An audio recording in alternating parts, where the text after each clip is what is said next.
Qual foi a influência dos Estados Unidos na política externa brasileira em 64? Foi muito grande. Existe um documento impressionante. É a primeira gravação que se fez de uma conversa no Salão Oval da Casa Branca durante a presidência Kennedy. Não há nenhuma outra gravação anterior. E, por coincidência, é dedicada ao Brasil. Tem muita perseguição ideológica no Itamaraty?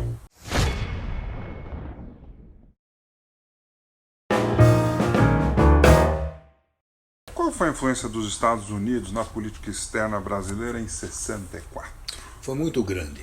O golpe militar não foi executado pelos norte-americanos, mas foi certamente inspirado, encorajado, estimulado durante anos, mesmo numa época em que havia poucos no Brasil dispostos a esse tipo de intervenção.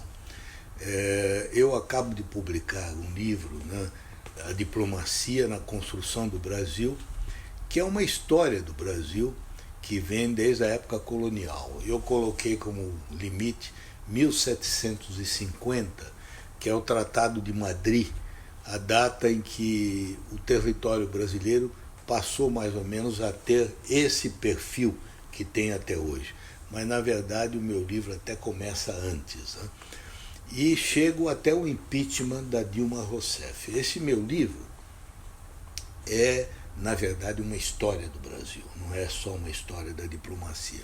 Apenas é uma história do Brasil contada de uma maneira diferente, porque todas as histórias do Brasil são contadas a partir do ângulo interior, do que aconteceu dentro.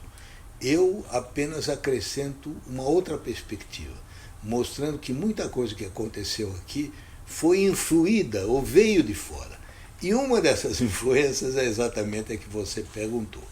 O meu livro traz documentos inéditos, né, que nunca foram divulgados no Brasil e que mostram que, numa data muito cedo, quando o João Goulart estava no poder apenas há 8 meses, 9 meses, e ele nem tinha recuperado os plenos poderes, porque ele, para poder entrar, o Congresso tinha adotado uma emenda parlamentarista, em que muitos dos poderes executivos tinham ido para o primeiro-ministro. Uma época que eu estava em Brasília, eu era oficial de gabinete do ministro, né? Pouco depois que o Santiago Dantas tinha deixado Itamaraty. Existe um documento impressionante. É a primeira gravação que se fez de uma conversa no Salão Oval da Casa Branca durante a presidência Kennedy. Não há nenhuma outra gravação anterior.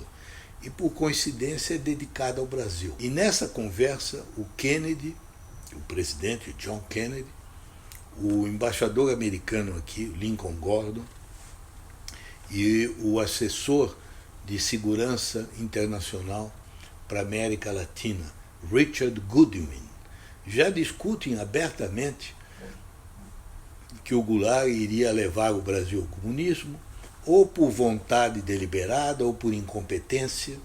Ele iria pôr em movimento uma sucessão de mudanças que finalmente criariam uma oportunidade única para os comunistas tomarem conta do país. É preciso lembrar que essa era a época da Revolução Cubana, né? O assunto estava muito quente, né? Era a época da construção do Muro de Berlim, não é mais a nossa época.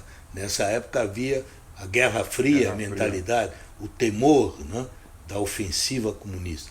E nessa discussão, eles dizem claramente, sem nenhum rebuço, que o ideal seria que os militares dessem um golpe no fim daquele ano, fim de 92. E aí admitem que os militares... não, 64. Não, 64. 63? 62, 1962. E eles, então, admitem que os militares brasileiros, como diz o embaixador aqui, o Lincoln Gordon, porque todo mundo já morreu, né, nesse grupo, ele diz que era preciso fortalecer a espinha, porque os militares aqui estavam com medo.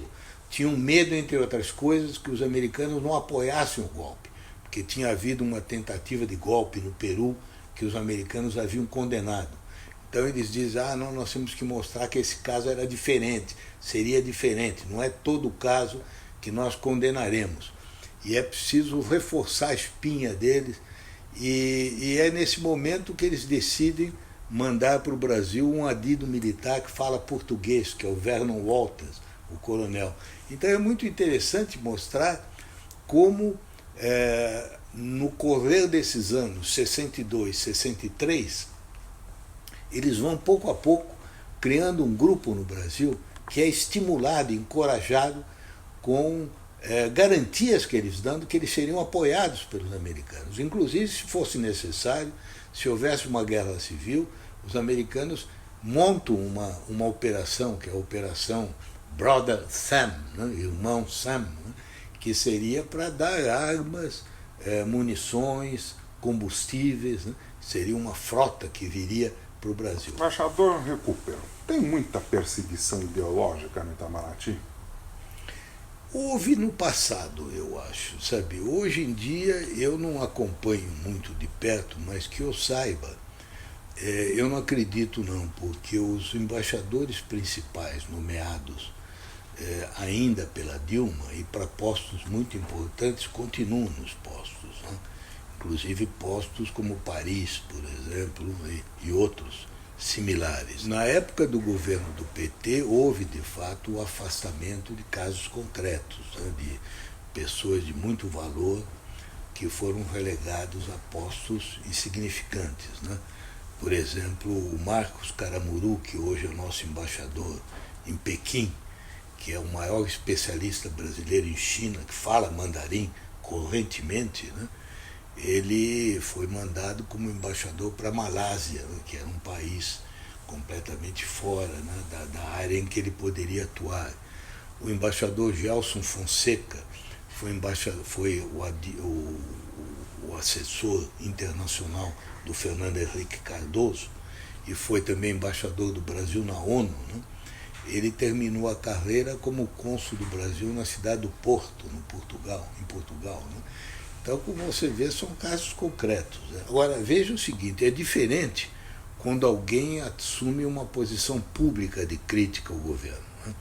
A imprensa no Brasil, e muita gente de boa fé, não compreende que um diplomata é como um militar. Ele não tem direito de escrever um artigo público ou fazer uma declaração pública de crítica ao governo em nome dele. Porque os diplomatas são como os militares, eles são sujeitos a um código de disciplina. Embaixador Rubens Recupero, muito obrigado. Muito obrigado também. Por o senhor ter me recebido aqui na FAAP. Estamos gravando na biblioteca da FAAP, onde o saber está aqui, né? Muito obrigado. Obrigado a você. Na atmosfera. Obrigado por dividir tantas histórias e ouvir sua opinião valiosa e experiente. Muito obrigado, viu? Obrigado. Foi um prazer. Antes de encerrar, alguns lembretes. Curta esse vídeo, comente, compartilhe se você gostou, isso é muito importante. Ajude o Ping Pong com Bonfá a crescer cada vez mais. A gente vai ficando por aqui. Nos vemos no próximo programa. Um beijo grande e até lá. Tchau, tchau. Curtiu essa entrevista? Ah, que bacana, temos muitas para você assistir. É só clicar nesse retângulo para você ver a próxima entrevista. Aí não se esqueça de se inscrever aqui no Ping Pong com Bonfá. Tá vendo esse círculo com a minha cara? Só clicar aí para você ficar sabendo das novidades do talk show